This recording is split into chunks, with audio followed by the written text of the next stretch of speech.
Bienvenue à nouveau sur ma chaîne.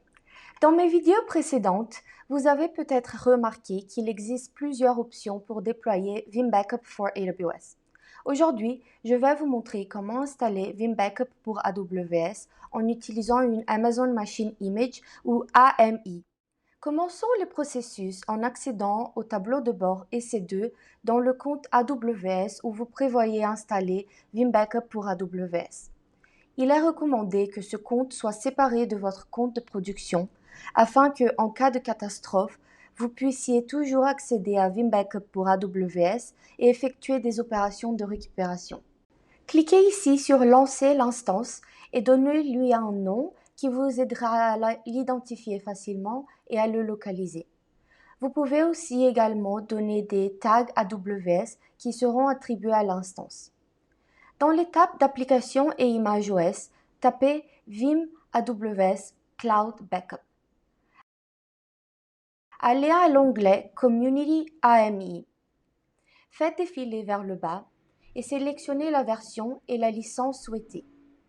Je vais sélectionner la dernière version 6.1 et la licence gratuite. La licence gratuite et la licence d'essai gratuit vous permettent de sauvegarder jusqu'à 10 instances avec toutes les fonctionnalités. Cliquez maintenant sur Sélectionner. De nouveau, faites défiler vers le bas.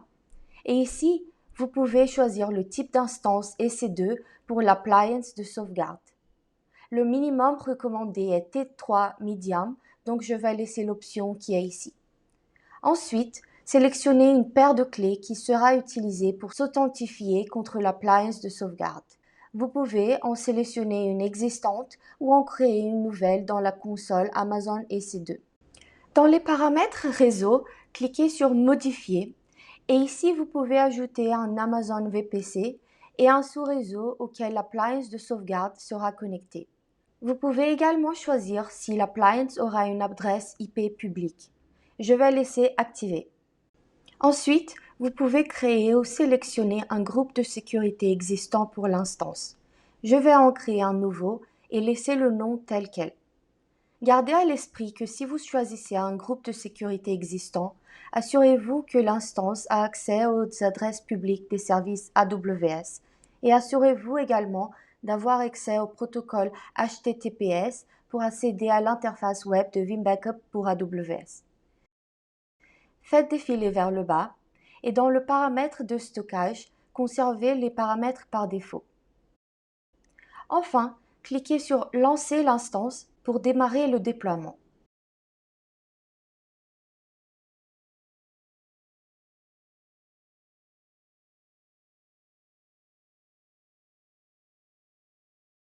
Une fois que l'instance est lancée avec succès, cliquez sur l'idée de l'instance. Cliquez à nouveau sur l'instance pour voir les détails. Et maintenant, pour accéder à l'interface web de Vim Backup pour AWS, cliquez sur l'adresse IP publique.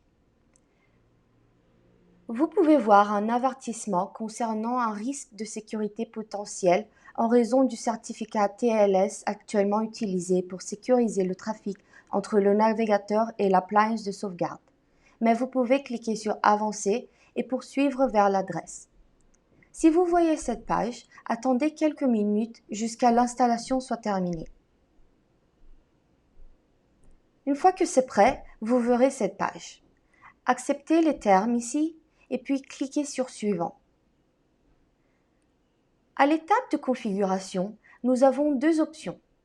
Dans l'option automatique, vous devez fournir une clé d'accès pour que Vim Backup pour AWS puisse créer le rôle AAM nécessaire pour effectuer toutes les opérations de sauvegarde et de restauration nécessaires dans AWS.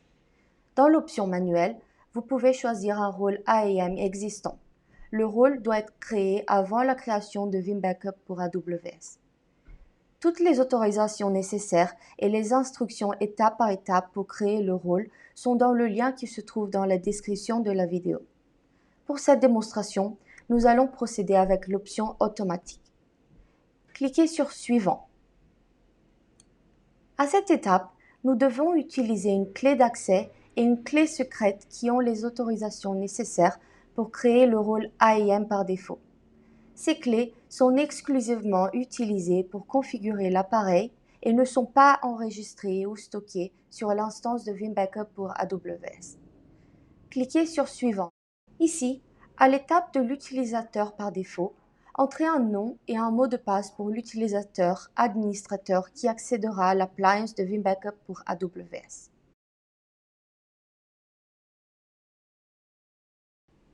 Cliquez sur Suivant et maintenant, sélectionnez le fuseau horaire qui sera utilisé par Vim Backup pour AWS. Je vais sélectionner US Michigan -4. Cliquez à nouveau sur Suivant, passez en revue les paramètres et si tout est correct, cliquez sur Appliquer. Et ça y est, cela prendra probablement environ 3 à 4 minutes jusqu'à ce que la configuration soit terminée. Une fois que vous avez terminé, vous devrez voir cette page. Vous pouvez continuer et vous connecter à l'appliance. Dans la prochaine vidéo, je vous montrerai comment démarrer la configuration initiale de Vim Backup pour AWS. Merci d'avoir encore regardé cette démonstration et n'hésitez pas à laisser un commentaire si vous avez des questions. À bientôt!